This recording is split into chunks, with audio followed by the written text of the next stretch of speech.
Kita masuk lebih jauh lagi Bapak Ibu sekalian, setelah konsep ta'aruf dalam Islam adalah tata cara pernikahan Islami. Ini tidak kalah pentingnya juga untuk difahami. Ada 5 hal yang harus difahami dalam pernikahan Islam. Pertama, tidak boleh ada pelanggaran agama, karena menikah ibadah. Jangan Bapak Ibu memulai ibadah dengan dosa, gitu kan? Ada orang hamil di luar nikah, ada orang sibuk memamerkan auratnya, istrinya dipajang, semuanya laki-laki bisa menikmati kecantikannya, tubuhnya, salaman, segala macam. Ikhtilat namanya. Terbuka aurat ini dilarang dalam agama Islam, tidak boleh. Ya, apalagi kalau kita menarik-narik masalah tradisi dan adat. Kita harus tahu Bapak Ibu sekalian ya, semenjak sudah jadi muslim atau kita Islam, kita harus tahu yang menjadi tradisi dan adat kita adalah Islam itu sendiri. Jangan tradisi diislamkan, tapi kita ya jadikan Islam sebagai tradisi. Itu yang harus difahami. Sehingga kita punya standarisasi hukum di sini. Jangan sudah pakai jilbab ibu-ibu sekalian, begitu mau nikah disuruh buka lagi pakai baju adat. Bagaimana kalau meninggal tiba-tiba pada saat itu? Subhanallah, ada satu anak muda salehah, wanita di Saudi, kisah nyata, sampai judul kisahnya itu ditulis oleh para ulama, malam pertama di surga. Wanita ini pakai hijab, tertutup rapi, pakai jilbab. Waktu dia menikah, subhanallah, lagi mau menikah, sebentar lagi dia akan kumpul sama suaminya, tinggal tunggu. Habis asar, rupanya dia lagi didandan. Dia lupa kalau wudunya sudah batal waktu sholat asar tadi. Selesai di make up ini sampai menjelang maghrib. Pas maghrib azan, dia baru ingat kalau dia tidak ada wudu.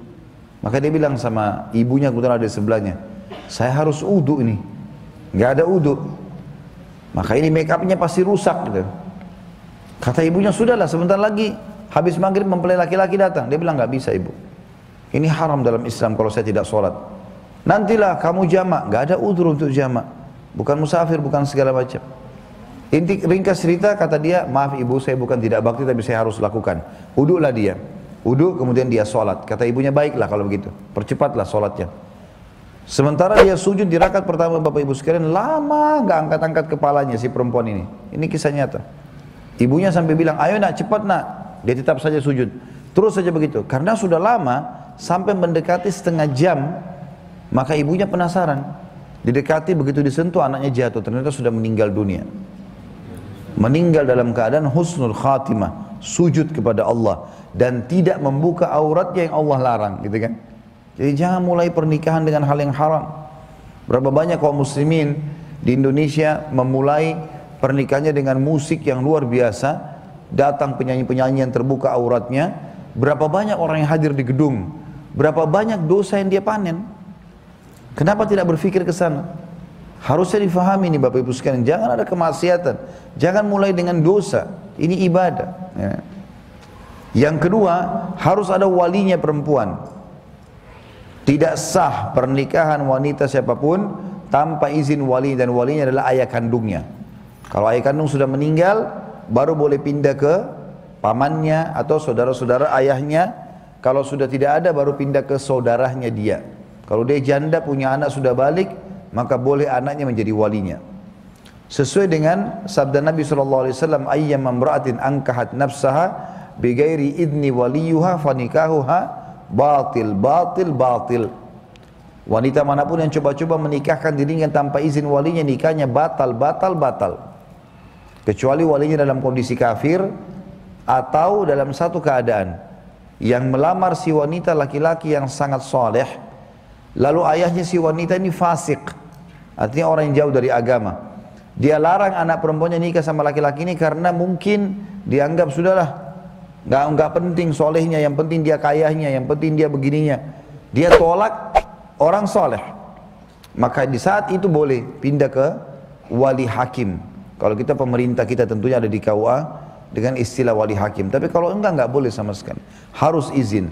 Termasuk hati-hati ibu-ibu sekalian, saya dengar ini sering disebar di masyarakat kita. Janda juga tetap butuh wali.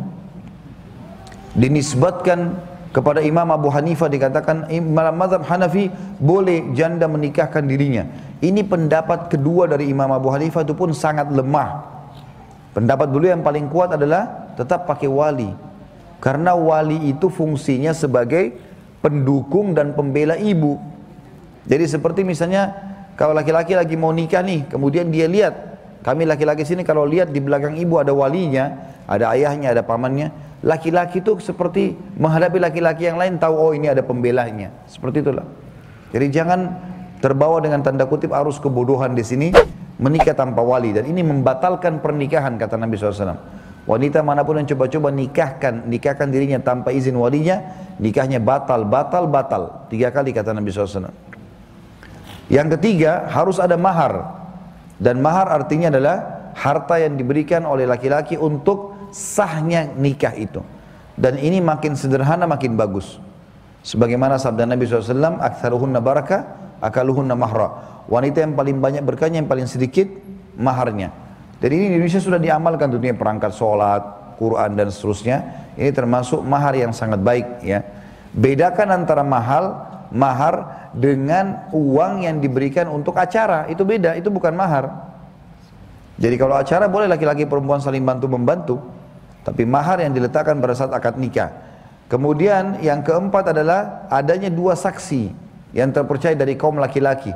Boleh satu dari pihak laki-laki, satu dari perempuan, tapi boleh dari pihak laki-laki dua-duanya atau dua-duanya dari pihak perempuan, tidak ada masalah. Atau mungkin tidak ada hubungan kerabat, teman, tetangga, dianggap dituakan, dipercaya, boleh jadi wali, boleh jadi saksi. Dan ini harus 2 orang. Yang terakhir, yang kelima adalah diiklankan. Iklankan artinya Bapak Ibu minimal undang orang yang sering interaksi sama kita. Sebagaimana sabda Nabi SAW kepada Abdurrahman bin Auf, beliau menikah dan Nabi SAW tidak diundang. Kata Nabi SAW, aulim walau bisyat. Iklankan pernikahanmu walaupun cuma dengan 1 ekor kambing saja. Karena jangan sampai kita jalan nanti orang-orang menganggap kita berzina. Tapi kita iklankan walaupun tidak semuanya. Orang-orang yang dekat saja yang tahu, itu juga perlu. Makin banyak orang tahu maka makin tidak ada masalah. Ini bagian daripada perintah agama.